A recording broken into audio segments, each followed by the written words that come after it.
안녕하세요. 오늘도 사연살롱을 찾아주셔서 감사합니다. 5월에 신부가 되려다가 파혼녀가 된 30대 여성이에요. 예정대로라면 지금쯤 저는 하와이행 비행기를 타고 있어야 해요. 오늘이 바로 제 결혼식 날이었거든요. 하지만 결혼식을 반년쯤 앞둔 지난해 겨울, 저는 파혼을 하게 됐어요. 결혼은 결혼식장에 들어갈 때까지 모르는 일이라고 하더니 제가 딱 그 꼴이 나고 말았죠. 그렇다고 결혼이 깨져서 아쉽다는 생각을 하는 건 아니에요. 인연이 아닌 관계는 더 깊어지기 전에 끝내는 게 맞다고 생각하니까요. 어쩌면 예비신랑과 저는 처음부터 만나지 않았으면 좋았을 관계였는지도 모르겠네요. 정확히 말하자면 예비신랑의 부모와 마주치지 말았어야 했다고 하는 게 맞겠네요. 따지고 보면 예비신랑한테는 아무런 문제가 없었거든요.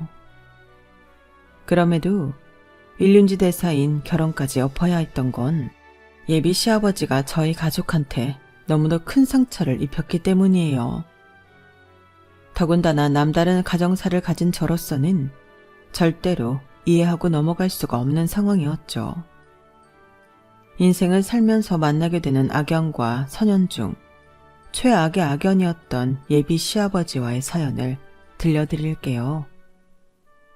저는 7살 무렵부터 외삼촌과 둘이 살았어요. 왜 한날 한시에 세상을 떠나는 부부를 두고 천생연분이라고들 하잖아요. 그 말이 맞다면 저희 부모님은 분명 천생연분이었을 거예요. 저희 부모님은 교통사고로 같은 날 세상을 떠나셨거든요. 어린 저만 홀로 남겨둔 채 말이죠. 생과 사의 구분이 아직은 어려웠던 저로서는 부모님의 죽음이 그리 실감나지 않았어요. 저희 부모님 장례식장을 찾은 사람들이 왜 저를 두고 불쌍하다고 하는지, 혀를 끌끌 차는지 그 이유도 알지 못했으니까요. 아직 어려서 뭘 모른다고 생각해서였는지 장례식장에 모인 친인척들은 제가 보는 앞에서 모진 말들을 쏟아냈어요. 아니, 어떻게 부부가 한날 한시에 같이 죽어? 죽을 거면 자식도 데려가지. 저 어린 것만 남겨두고 말이야. 누가 아니래요? 자기들이 싸지른 똥을 누구 보고 치우라고 그러는지 원. 아주 이기적이라니까. 저 어린 걸 누구라도 데려다 키워야 할 텐데. 말이 쉽지. 내 자식 키우는 것도 힘든 판에 남의 자식까지 어떻게 맡아 키우냐고. 에휴, 키우긴 뭘 키워. 시설에 보내야지. 나 살기도 힘든데 뭘 데려다 키우냐고. 지 부모도 나 몰라라 하고 두고 간 애를 그냥 고아원이나 보내. 그나저나 죽은 재원이 앞으로 재산이 좀 있지 않나? 그건 어떻게 나눠야 되나? 재원이 저한테 동생이 하나 있다던데. 설마 재산 나눠달라고 달려들진 않겠지? 그러면 문제가 커지는데. 촌수로 따지면 우리보다 가까울 거 아냐? 촌수가 가까워봤자 왜 간대 뭐. 아직 30도 안 된 총각이라던데 지가 재원이 딸을 키운다면 모를까. 아니면 유산을 떼어줄 필요가 뭐 있어. 그냥 조의금 들어온 거나 좀 챙겨주면 되겠지. 근데 지 누나랑 매형이 죽었다는데 왜 코빼기도 안 보여? 부모 잃은 아이는 돌보기 싫다면서 유산은 어떻게든 손에 넣고 싶어 했던 친인척들이 가장 두려워한 건 제 외삼촌이었어요. 저희 아빠는 외동이라서 친형제가 없었지만 엄마한테는 남동생이 있었거든요. 소방관으로 일하던 외삼촌은 현장에서 화재 진압을 하느라 뒤늦게 부고를 전해 듣고는 현장에서 바로 장례식장으로 달려왔어요. 그리고는 친인척들의 모진 말 속에 무방비 상태로 내던져진 저를 끌어안으며 소리쳤죠. 당신들이 그러고도 인간이야? 그러고도 어른이라고 할 수 있냐고. 부모 잃은 애 앞에서 꼭 그딴 식으로 말을 해야 돼? 누구를 시설에 보내고 누구 돈을 챙겨? 당신들이 뭔데 우리 유정의 인생을 가지고 장난질을 치느냐고. 그러자 나이가 지긋하게 드신 할아버지가 저희 삼촌한테 한 소리 하셨어요. 어허, 젊은 사람이 예의도 없이 어디서 큰 소리야.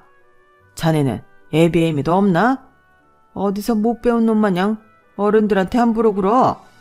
어른들 얘기하시는데 괜히 끼어들지 말고 가서 옷이나 제대로 챙겨 입고 와. 장례식에 입고 온 옷 꼬라지하고는. 그러게 말이에요. 그렇다고 자기가 재원이 딸을 맡아 키울 것도 아니면서 오지랖은. 이봐요, 사돈총각. 책임지지도 않을 일에 끼어들지 말고 가서 옷이나 갈아입어요. 애 문제는 우리가 알아서 할 테니까. 싫습니다. 당신들한테 우리 유정이 인생 안 맡깁니다. 유정인 제가 키울 거니까요. 당신들처럼 돈에 눈이 어두워서 인간이길 포기한 족속들한텐 절대 내 조카 안 맡겨요. 그러니 허튼 꿈꾸지 마세요. 아셨어요? 어린 조카를 모른 척할 수 없었던 외삼촌은 그렇게 저를 떠맡게 되었어요. 결혼도 안 한 20대 미혼이었는데 말이죠. 나이도 나이였지만 외삼촌 직업 때문에 저를 키우는 게 남들보다 더 벅찼을 거예요. 3교대라서 출근하는 일수는 적지만 한 번 나가면 24시간을 일하고 돌아오는 직업이라서 아이를 키우기에는 부적합했거든요. 그래서 외삼촌은 저 때문에 일을 그만두려고 했어요. 그때 삼촌을 뜯어 말린 건 평소 삼촌을 많이 아끼던 선배 소방관이었죠. 너 일 나갈 땐 우리 집에 조카 보내라. 우리 와이프가 봐준다니까 걱정 말고. 너 위해서 그러는 거 아니니까 부담 가질 필요 없어. 우리 와이프가 그러더라. 너처럼 팔팔한 젊은 놈이 현장에서 뛰어야 나 같은 노장이 버틸 수 있는 거라고. 그러니까 아무 걱정 말고 조카 데려오래. 우리 집 애들이랑 같이 놀면 애한테도 좋잖아. 그렇게 저는 삼촌이 일을 나갈 때면 선배 소방관 아저씨 집에서 지내게 되었어요. 그 집에는 초등학교에 다니는 언니 오빠가 있어서 외로울 틈 없이 지낼 수 있었어요. 아주머니가 맛있는 것도 많이 만들어주시고 언니 오빠가 재미있게 놀아주니 삼촌과 둘이 있을 때보다도 더 신나고 좋았어요. 그렇게 몇 년이 흘러 이제 그런 생활도 익숙해진 무렵이었어요. 하루는 일을 나간 삼촌이 저를 데리러 올 시간이 지났는데도 오지 않더라고요. 그리고는 아주머니께서 그러시는 거예요. 삼촌이 일 때문에 며칠 못 올 거야. 그동안 우리 집에서 지내자. 아줌마랑 이따 집에 가서 교과서랑 체육복 가져오자. 지금껏 한 번도 이런 일이 없었기 때문에 의아하긴 했지만 저로서는 딱히 어쩔 수 없었어요. 삼촌 없이 저 혼자 우리 집에서 잘 수는 없었으니까요. 며칠 후에 온다던 삼촌은 2주가 지나도 돌아오지 않았어요. 그동안 삼촌이 오기만을 오매불만 기다리던 저는 끝내 울음이 터지고 말았죠. 삼촌이 제가 귀찮아져서 버렸다고 생각했거든요. 그동안 참았던 서름이 터지자 울음이 쉽게 그치지 않았어요. 그러자 삼촌 선배 아저씨가 제게 그러더군요. 유정아, 삼촌이 그렇게 보고 싶어? 아저씨랑 삼촌 보러 갈까? 삼촌을 볼 수 있다는 말에 저는 울음을 뚝 그치고 세수부터 했어요. 그런데 당연히 저를 데리고 소방서로 갈 줄 알았던 아저씨는 엉뚱하게도 병원으로 가지 뭐예요. 아저씨 손을 잡고 복도를 따라 걷는데 기분이 이상했어요.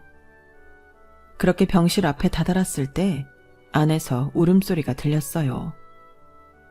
순간 어릴 때 경험했던 저희 부모님 장례식이 떠오르더라고요. 설마 외삼촌이 나를 두고 세상을 떠난 건 아닌가 덜컥 겁이 났어요. 그래서 달려들어 문을 열었는데 의외의 상황이 눈앞에 펼쳐진 거예요. 웬 아주머니와 아저씨가 저희 삼촌이 누워있는 병상 앞에 서서 울고 있고 제 또래의 남자아이가 제 삼촌 품에 안겨있지 뭐예요. 방금 전까지 삼촌이 잘못됐을까봐 한걱정을 했던 저는 순식간에 질투심에 휩싸였어요. 저 외에 다른 아이가 삼촌 품에 안기게 될 줄은 꿈에도 몰랐으니까요.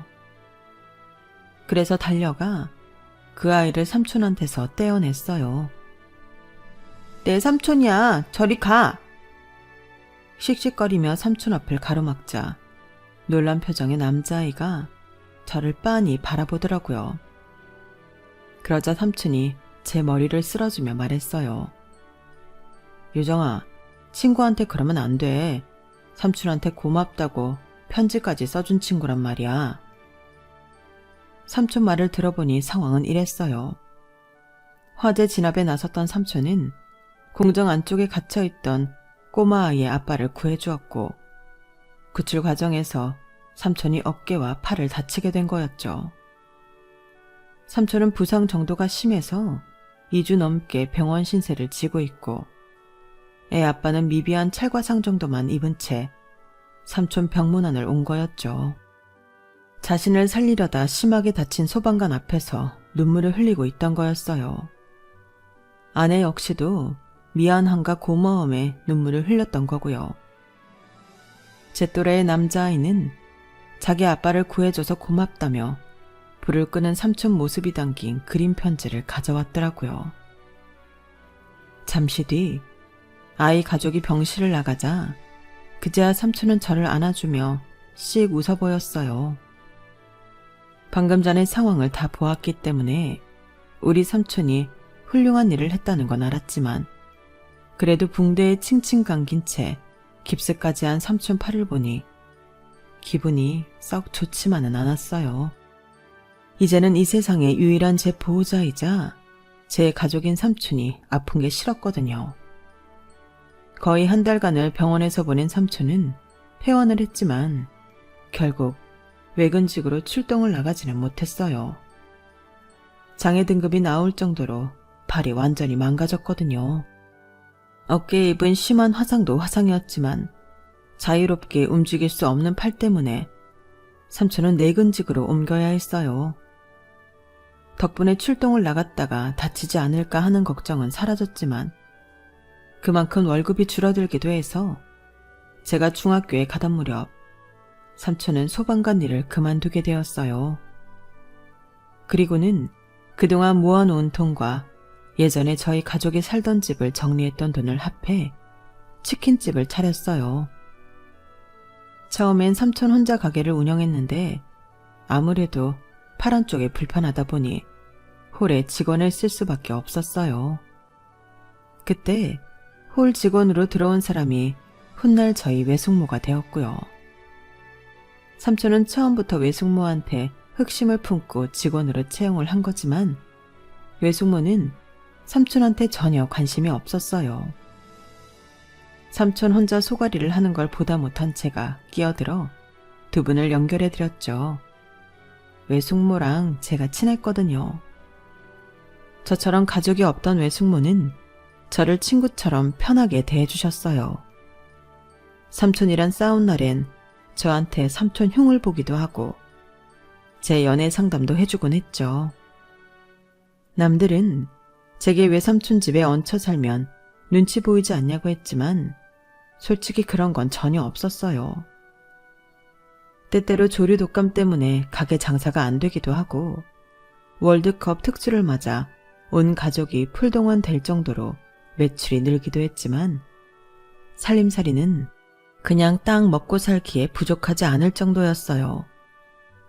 그러다 제가 대학교 1학년 때 가게를 접을 뻔한 사건이 생긴 거예요. 건물주가 건물을 팔았는데 새 주인이 1층에 커피 전문점을 차릴 거라면서 삼촌한테 가게를 빼달라고 했거든요. 그동안 털을 잡아놓은 것도 있지만 당장 가게를 옮길 돈이 없었어요. 이럴 때 제가 도움이 되면 좋겠지만 대학생 처지라 해드릴 수 있는 게 없었어요. 그저 속만 탈 뿐이었죠. 그걸 아는 삼촌은 제 앞에서는 더더욱 강한 척을 했어요. 유정아, 삼촌 이렇게 안 쓰러져. 걱정하지 마. 가게 빼라면 빼주면 되지 뭐. 가게짜리가 뭐 여기뿐이라니? 더한 시련도 이겨냈는데 이깟 것쯤이야 못 이겨내겠어?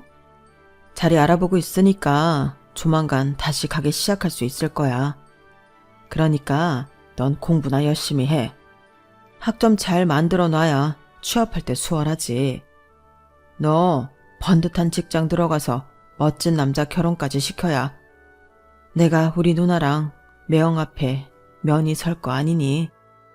삼촌은 제 앞에서는 걱정 말라고 소리쳤지만 실상은 그리 희망적이지 않았어요. 밤마다 외숙모랑 삼촌이 한걱정을 하는 소리를 저도 다 듣고 있었거든요. 그러던 어느 날이었어요. 밤에 자다가 목이 말라서 주방으로 가고 있었는데 안방에서 외숙모 목소리가 들리더라고요. 여보, 이 통장은 뭐야? 유정이 앞으로 된 통장이 있네? 어머어머, 무슨 돈이 이렇게 많이 들어있어? 여보, 혹시 이거 유정이 부모님 사망보험금이야?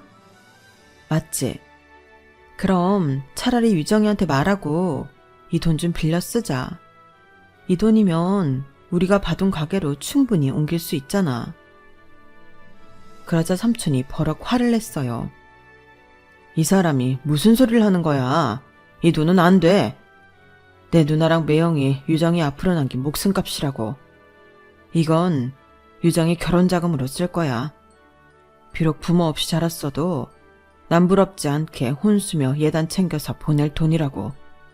그러니까 당신도 이 돈은 없는 돈이라고 생각해. 괜한 헛돈 꾸지 말고. 그동안 숱한 어려움이 있었음에도 외삼촌은 제 부모님 사망보험금만큼은 손대지 않고 가지고 있었던 모양이었어요. 저를 먹이고 입히고 대학까지 보내면서도 어떻게든 그 돈은 지켜왔던 거였죠. 그러지 않아도 되는데 말이에요. 제가 몰랐으면 모를까 알고도 가만히 있을 수 없었어요. 그래서 며칠 뒤 외삼촌이랑 숙모가 계신 안방으로 갔어요. 그리고는 솔직하게 말씀드렸죠. 삼촌, 난 그 돈을 내 결혼자금으로 쓰고 싶지 않아. 내 인생의 새로운 시작을 부모님 사망보험금으로 할 생각은 없거든. 내 손으로 번 돈으로 결혼할 거야. 그래야 당당할 수 있을 것 같아.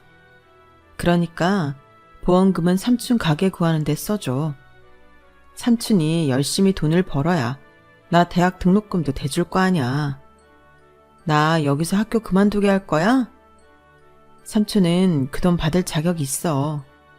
날 이렇게 잘 키워줬잖아. 괜히 멋진 척 하겠다고 끝까지 우겼다간 나 대학이고 뭐고 다 때려치우고 집 나갈 테니까 알아서 해. 이참에 막 살아버리겠다고 땡깡을 부리는 저를 뜯어 말리던 삼촌은 결국 그 돈으로 가게를 구하기로 했어요. 오래 장사해온 자리를 떠나는 거라서 걱정을 많이 했는데 걱정과 달리 자리를 잡는 데는 그렇게 시간이 걸리지 않았어요. 이전보다 훨씬 목도 좋고 평수도 넓은 가게로 옮겨서 그런가 매출도 전보다 많이 늘더라고요. 한때는 나만 두고 먼저 세상을 떠나신 부모님이 믿기도 했는데 위기의 순간 돌아가신 부모님 덕분에 고비를 넘길 수 있어서 정말 고마웠어요. 마치 하늘 위에서 우리 가족을 보살펴 주시는 것 같다는 생각이 들었거든요. 삼촌과 외숙모의 보살핌 덕에 저는 무사히 대학을 졸업하고 취업에 성공해 사회생활을 시작하게 됐어요. 그리고 그곳에서 직장 동료의 권유로 유기간 봉사활동을 하게 됐는데 그곳에서 남자를 만나게 된 거예요. 저와 결혼 직전까지 갔던 예비신랑을 말이죠. 편의상 예랑이라고 호칭할게요. 예랑은 대학 시절부터 봉사활동을 해온 사람으로 누가 봐도 FM인 남자였어요. 술, 담배도 안 하고 장난으로라도 욕설을 쓰지 않는 사람이었죠. 단점이라면 너무 완벽하다는 게 단점이랄까요? 돈 많은 집 외동아들의 외모까지 수려해서 주변에 추파를 던지는 여자들이 꽤 많았는데도 한눈 한 번 안 팔고 봉사활동에만 집중하더라고요. 그 모습이 제 눈에도 멋있어 보였어요.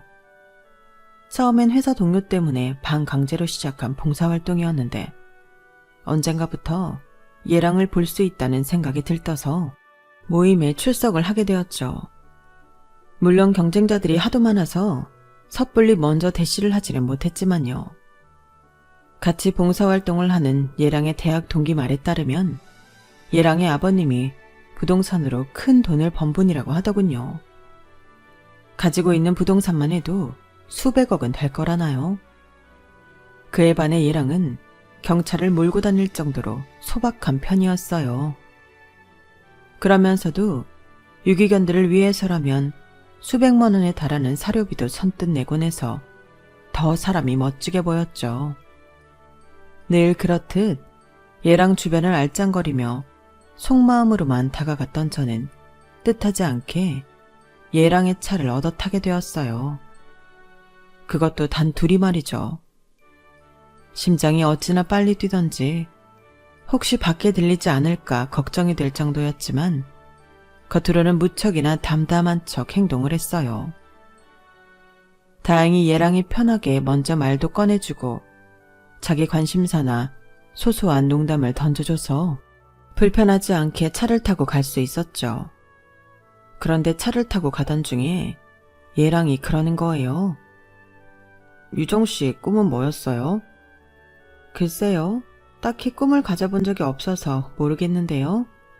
석현씨는요? 원래 내 꿈은 소방관이었어요. 부모님이 하도 반대를 하셔서 결국 꿈은 이룰 수 없었지만요. 소방관이라는 직업 정말 멋있잖아요. 나 아닌 다른 사람의 목숨도 구하고 그 가정도 구하는 훌륭한 일이니까요. 머리로는 이럴 때 맞장구를 쳐줘야 한다는 걸 알고 있었지만 왠지 그 순간 저는 그 말에 동의하기 힘들었어요. 장애를 입고 소방관을 그만둬야 했던 외삼촌 생각에 그랬던 것 같아요. 찰리 채플린이 그랬다죠. 인생은 멀리서 보면 희극, 가까이서 보면 비극이라고요. 소방관이라는 직업도 그래요. 멀리서 보면 멋지고 폼나고 좋죠. 그런데 그 당사자들은요, 매번 화재 진압을 나갈 때마다 자기 목숨을 내놓고 현장을 뛰어다녀야 해요. 그 화재 현장이 자신의 마지막 진압 현장이 될지도 모르니까요. 가족들은 또 어떻고요? 멀리서 소방차 사이렌이 울리면요, 심장이 쿵쿵거려요. 아무것도 손에 잡히지 않고 무사하다는 연락을 받기 전까지는 지옥 속에 살아야 한다고요. 그게 소방관과 그 가족들의 생활이에요. 그저 멋지게만 바라볼 직업이 아니라고요. 저도 모르게 목소리가 떨리고 눈에 눈물이 맺혔어요. 비록 제가 어린 나이기는 했지만 똑똑히 기억이 나거든요. 외삼촌이 출근을 할 때마다 저를 대신 맡아주셨던 선배 소방관 아저씨네 아줌마가 어떤 심정으로 살고 계셨는지를요. 멀리서 소방차 사이렌이 울리면 아주머니는 하던 일을 멈추고 초조한 표정으로 손을 감싸 주셨어요. 그리고는 마른 침을 삼키며 핸드폰만 할 일 없이 바라보셨죠. 그러다 남편과 통화가 되고 나면 그제야 표정이 환하게 밝아져서는 다시 하던 일을 하곤 하셨어요. 소방관과 가족들의 일상은 그리 멋지거나 포민하지 않아요. 멀리서 볼 때나 멋지다는 말로 표현할 수 있는 거죠. 제 삼촌 어깨에 생긴 험악한 화상 자국도 그렇고 아무리 힘을 줘도 제대로 펴지지 않는 팔꿈치도 그렇고 소방관의 몸은 사나운 불길과 싸워야 하기 때문에 늘 온전할 수 없거든요. 이런 상황을 그저 가볍게 말하는 얘랑이 그 순간만큼은 한심하게 느껴졌어요. 그래서 더 화가 났던 것 같아요. 제가 굳은 표정으로 입을 다물자 얘랑은 자신이 실수를 했다는 걸 깨달았는지 바로 사과를 하더군요. 제가 실수를 한 것 같네요. 그렇게 가볍게 떠들 일이 아니었는데 말이에요. 저 때문에 기분이 상하셨다면 죄송합니다. 아니에요. 오히려 제가 미안해요. 괜히 감정이입이 돼서 그랬던 것 같아요. 실은 저희 외삼촌이 소방관이셨거든요. 진압 중에 부상을 당해서 지금은 그만두셨지만요. 지금은 그저 치킨집 사장님인데도 여전히 소방차 사이렌이 울리면 저도 삼촌도 잠시 멈칫거리게 돼요. 습관이라는 게 참 무서운 건가 봐요. 다행히 어색하던 순간은 잘 지나갔지만 그날 이후 얘랑은 제 눈치를 보는 것 같더라고요. 좋은 인상을 남겨도 모자랄 판에 괜히 관계를 불편하게 만들 것 같아서 얼마나 후회가 됐나 몰라요. 그런데 이런 상황이 전화위복이 됐지 뭐예요. 제 외삼촌이 소방관이었다는 말 때문이었는지 얘랑이 친구들을 데리고 삼촌의 치킨 가게로 찾아온 거예요. 말로는 치킨 생각이 나서 왔다고는 하는데 그걸 제가 믿겠냐고요. 치킨이 먹고 싶으면 근처 치킨집에서 배달을 시킬 일이지 차로 30분도 넘게 걸리는 곳까지 일부러 올 일이냐고요. 게다가 뭐 그리 대단한 치킨집이라고요. 아무튼 제 삼촌을 만난 얘랑은 전에 자신이 했던 실언에 대해 사과라도 하듯 서빙도 자기가 직접 해가며 꽤나 노력을 하더라고요. 그 모습을 지켜본 애숙모는 저를 툭 치며 그러는 거예요. 저 남자랑 무슨 사이야? 딱 보니 아직 사귀는 사이는 아닌 것 같고 썸 타는 건가? 맞지? 그런 거라면 얼른 잡아. 사람이 참 괜찮네. 외숙모는 저보다 더 얘랑한테 관심을 가졌어요. 외삼촌 역시 얘랑의 행동에 묘한 분위기를 느꼈는지 제게 얘랑이랑 무슨 사이냐고 묻더군요. 그때까지 정말 아무런 사이가 아니었기 때문에 저로서는 답답하기만 했죠 뭐. 그런데 그날 이후 얘랑은 툭 하면 사람들을 몰고 삼촌 가게를 찾아왔고 그러는 사이 삼촌과 외숙모랑 무척 가까워진 거예요. 저 몰래 자기들끼리 통화도 하고 문자도 주고받을 정도로요. 왠지 모를 소외감에 살짝 삐쳐 있었는데 하루는 삼촌이 그러더라고요. 유정아, 석현이 말이야. 요즘 애들답지 않게 속도 깊고 진국인 것 같더라. 남자는 남자가 봐야 안다고 그러잖아. 삼촌이 보기엔 석현이만한 애가 없는 것 같아. 넌 어떻게 생각하니? 그렇게 마음에 들면 이참에 삼촌 조카로 들이지 그래. 나만 빼고 세 사람이 작당도 꾸미는 것 같은데 이제 와서 나한테 그런 건 왜 물어? 사람 놀리는 거야 뭐야. 발끈한 저는 성질을 버럭 내버렸어요. 제 행동이 유치한 건 알고 있었지만 그때는 일종의 배신감이랄까? 뭐 그런 감정에 빠져서 괜히 다 밉고 짜증이 나더라고요.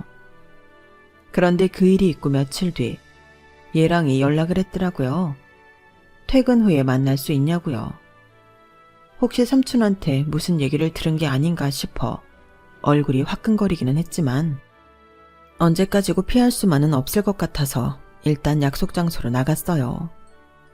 그런데 막상 나가보니 의외의 상황이 펼쳐진 거예요. 글쎄 얘랑이 제게 결혼을 전제로 사귀자고 그러지 않겠어요? 그동안 나만 따돌리고 세 사람이 뭔 꿍꿍이를 벌이나 했는데 그게 바로 프로포즈였던 거예요. 그제야 삼촌이 왜 얘랑에 대해 따로 물었는지 알겠더라고요.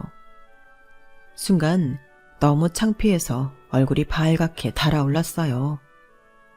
그러면서도 믿어지지 않는 이 순간이 너무 행복하더라고요.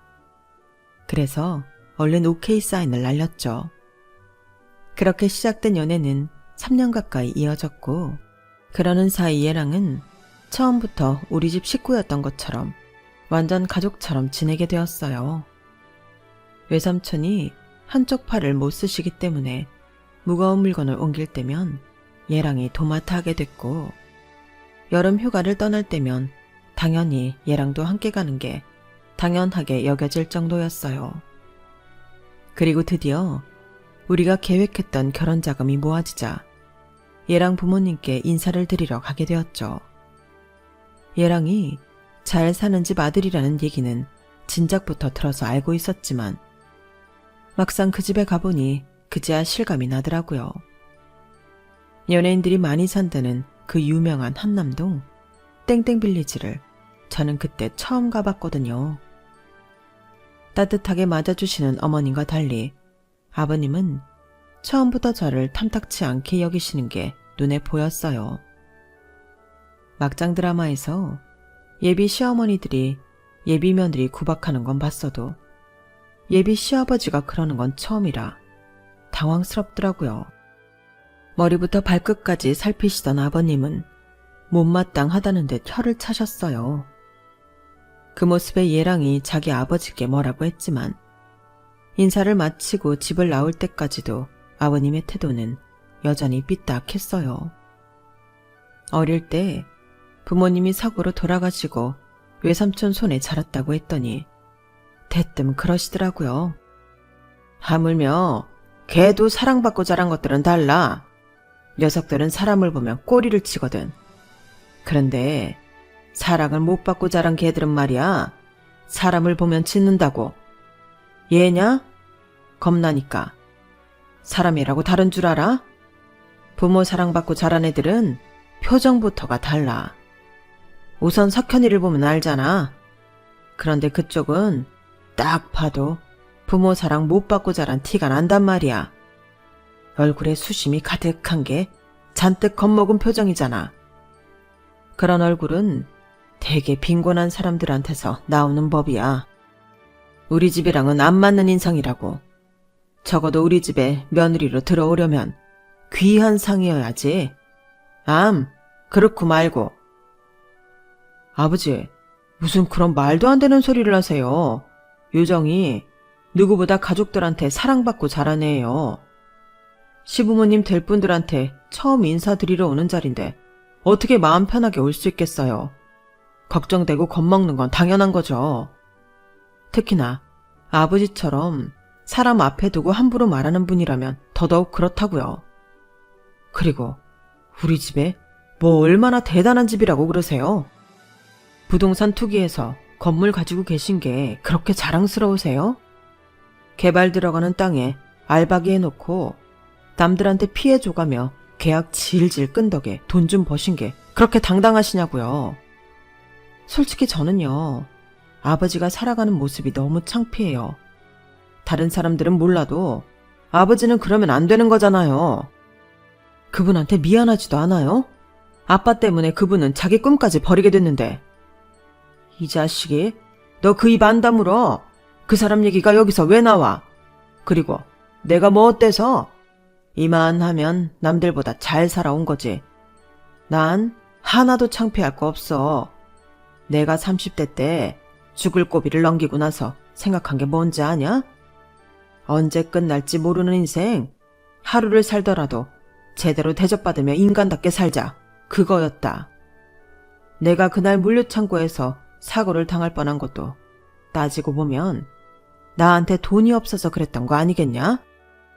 내가 창고지기가 아니라 창고 주인이었다면 그 자리에서 목숨 내놓고 있었겠냐고. 그때 결심했다. 무슨 일이 있어도 절대 밑바닥 인생은 살지 않겠다고.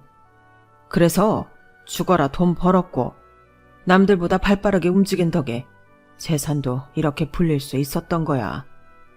너는 그걸 부동산 투기다 알박이다 이런 식으로 폄하하지만 그게 무슨 대수냐? 가난하다고 나 무시하고 손가락질하던 놈들보다 내가 훨씬 더 부자가 됐는데 그럼 된 거 아니냐? 그러니까 너도 정신 차려. 정에 치우쳐서 아무나 반려자로 데려오지 말고 너한테 정말 도움이 되는 사람을 데려오라고. 네가 올려다볼 수 있는 사람들이랑 어울려야지. 발 아래 깔고 뭉갤 사람들이랑 어울리지 말란 말이야. 저런 거렁뱅이 같은 애들한테 시간 낭비하지 말고. 알았어? 결국 그날 예랑과 예비 시아버지는 크게 말다툼을 벌였고 그 바람에 저는 쫓겨나듯 그 집에서 나와야 했어요. 그 일로 예랑은 제게 몇 번이나 사과를 했지만 솔직히 그래서 더 걱정이 됐어요. 시아버지 자리를 생각하면 당장 그만둬야 하는 결혼인데 이렇게 괜찮은 남자를 생각하면 참고 견뎌볼까 하는 생각이 드니까 말이에요. 그런데 그런 갈등을 단번에 날려줄 사건이 터졌지 뭐예요. 제가 예비시댁에 찾아가고 얼마 뒤 분이 안 풀린 아버님이 저희 삼촌 가게로 찾아오신 거예요. 시꺼먼 정장을 입은 덩치 큰 사람들을 데리고 말이죠. 홀 안에 있던 손님들은 그 사람들의 등장에 잔뜩 움츠러들었고 삼촌과 이모도 긴장을 했어요. 그때였어요. 예비 시아버지가 손가락을 까딱거리며 저희 삼촌을 불렀어요. 마치 개를 부르는 듯한 손동작으로요. 나 성현이 아버지인데 길게 말 안 합니다. 나 이 결혼 절대 찬성 못하니까 그쪽이 알아서 애들 정리시켜요. 괜히 동네 시끄럽게 하지 말고. 네 참, 변두리에서 닭이나 튀겨 파는 거지 새끼랑 사돈을 맺으라고? 내가 이러려고 길을 쓰고 돈을 모은 줄 알아? 어림도 없어. 내 눈에 흙이 들어가기 전엔 이 결혼 절대 안 시킬 테니까 그쪽도 그렇게 알라고. 그렇게는 못합니다. 둘이 좋다는데 왜 어른들이 나서서 애들을 갈라놓습니까? 저도 그쪽과 사돈 맺는 건 불편하지만 그래도 애들이 원한다면 말리지는 않을 생각입니다. 그러니 돌아가시죠. 삼촌은 최대한 예의를 갖춰 정중히 돌아가달라고 말했지만 예비 시아버지는 데려온 사람들을 시켜 가게를 난장판을 만들어버렸어요. 처음부터 이러려고 데려온 사람들이었던 거죠. 외숙모의 연락을 받고 저와 예랑이 급하게 달려왔을 땐 이미 가게 바닥은 깨진 술잔들과 부서진 그릇들, 그리고 내던져진 치킨으로 엉망이었어요. 그걸 본 예랑은 자기 아버지한테 달려가 울먹이며 당장 사과하라고 소리쳤지만 아버님은 끝까지 자신은 잘못한 게 없다며 되려 큰 소리를 치시더라고요. 그런데 그때였어요. 외삼촌이 한숨을 푹 쉬더니 웃옷을 벗기 시작한 거예요. 속티까지 벗고 나니까 어깨부터 팔까지 이어지는 흉측한 화상 자국이 그대로 드러났어요. 그걸 본 아버님은 놀란 표정으로 저희 삼촌을 빤히 보시더라고요. 이거 알아보겠습니까? 그럼 상도동 땡땡번지는 기억하십니까? 그날 거기서 화재 진압을 하다가 사무실에 직원 하나가 갇혀있다는 소리를 들었습니다. 이미 불길이 많이 번져서 솔직히 무섭더라고요. 그때 창고 앞에서 울고 있는 남자애를 봤어요. 자기 아빠가 저 안에 있다고 구해달라고. 지 엄마 품에 안겨 고래고래 소리를 지르고 있더군요. 지금 당신 앞에서 울먹이는 석현이 말입니다. 당신은 그날 일을 잊었는지 모르겠지만 내 몸에는 여전히 그날의 기억이 남아 있습니다. 흉측하게 문드러진 피부, 이제는 펴지지도 않는 팔꿈치까지. 그날 내가 당신을 구하려 불길 속으로 뛰어들던 그때 그대로 남아있다고요. 크게 바라지도 않았습니다. 그저 내가 내 팔 하나를 희생해 살린 사람이 세상에 필요한 사람으로 살아준다면 나름 의미가 있을 거라고 생각했다고요. 그런데 이런 쓰레기 같은 인간이 돼버렸다니. 돌려주세요. 그날 나한테서 뺏어간 멀쩡한 내 팔과 내 꿈 전부 돌려달라고요. 그제 아버님은 고개를 떨구며 제 삼촌한테 용서를 빌었어요. 그러면서도 우리 결혼은 끝내 인정 못하겠다고 하더군요. 차라리 돈을 달라면 주겠다더군요. 그 말을 듣자 더는 참을 수가 없어서 한마디 했어요. 아, 그러세요? 그럼 돈 주세요. 그래, 네가 그래도 말이 좀 통하는구나. 얼마나 주면 되겠니? 우리 삼촌 팔에 난 화상 자국 흔적 하나 없이 다 없앨 수 있을 만큼요. 그리고 꿈쩍도 않는 팔꿈치 다시 펴게 할 수 있을 만큼 돈으로 주세요. 1억? 10억? 아니면 100억? 이 세상에 있는 돈 다 가져와도 불가능한 일이잖아요. 당신이 아무리 돈이 많으면 뭘 해. 우리가 원하는 건 하나도 못 들어주는데. 그깟 돈 가지고 뭘 잘났다고 여기까지 와서 자랑질이냐고. 당신 같은 인간을 살리느라 그 큰 고통을 감수한 우리 삼촌이 너무 가엾지만 그래도 난 우리 삼촌이 자랑스러워요. 당신처럼 인간 같지 않은 쓰레기한테도 인정을 베풀 줄 아는 분이니까요. 파혼? 그건 당신 같은 인간이 먼저 들먹일 말이 아니죠. 파혼을 해도 우리 쪽에서 합니다. 그러니까 오늘 당신이 엉망으로 만들어 놓은 우리 가게 제대로 복구해 놓고 당신 때문에 손해본 매상, 망가진 집기 죄다 배상해 내세요. 그 계산 끝나면 당신 아들이랑 나도 끝낼 테니까. 얘랑은 끝까지 그럴 수 없다고 제게 매달렸지만 내 삼촌 자존심까지 상처 입히면서 이 결혼을 고집하고 싶지 않았어요. 그래서 얘랑한테는 따로 자리를 마련해 제 뜻을 제대로 전하고 파혼을 결정지었어요. 얘랑이 저희 삼촌과의 관계를 알게 된 건 삼촌이 지갑에 넣고 다니던 그림 편지를 봤기 때문이더라고요. 어린 시절 자신이 직접 제 삼촌한테 보냈던 그 편지 말이에요. 하지만 삼촌은 제게 그 사실을 알리지 말라고 부탁을 했던 모양이에요. 하긴 제가 진작 알았다면 결혼 생각까지도 안 했을지 몰라요. 얘랑한테 제 삼촌은 고마운 분이겠지만 제게 있어 얘랑의 아버지는 내 삼촌 인생을 망가뜨린 사람일 뿐이니까요. 파혼을 하고 몇 달 뒤 얘랑은 다니던 회사를 그만두고 해외로 떠났어요. 비영리 봉사단체에 들어가게 되었거든요.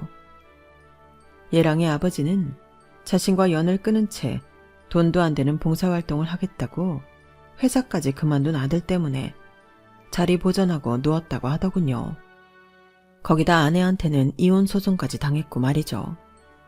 어머님이 아들 인생까지 망쳤다고 이혼을 요구했다나 봐요. 뭐 저한테는 그러거나 말거나 한 얘기지만요. 비록 파혼은 했지만 저와 얘랑은 여전히 메일을 주고받을 정도로 연락을 하고 지내요. 딱히 예전으로 관계를 되돌리고 싶다는 생각은 안 하지만요. 좋은 추억으로 가슴에 담고 사는 것도 방법일 테니까요. 지금까지 제 사연을 들어주셔서 감사합니다. 들어주신 모든 분들 악연 말고 좋은 인연들과 항상 행복하시고 무엇보다 건강하세요. 여러분, 사연 댓글에 응원과 현명한 조언 부탁드려요. 좋아요와 구독은 저에게 큰 힘이 됩니다. 오늘도 좋은 일 가득하세요.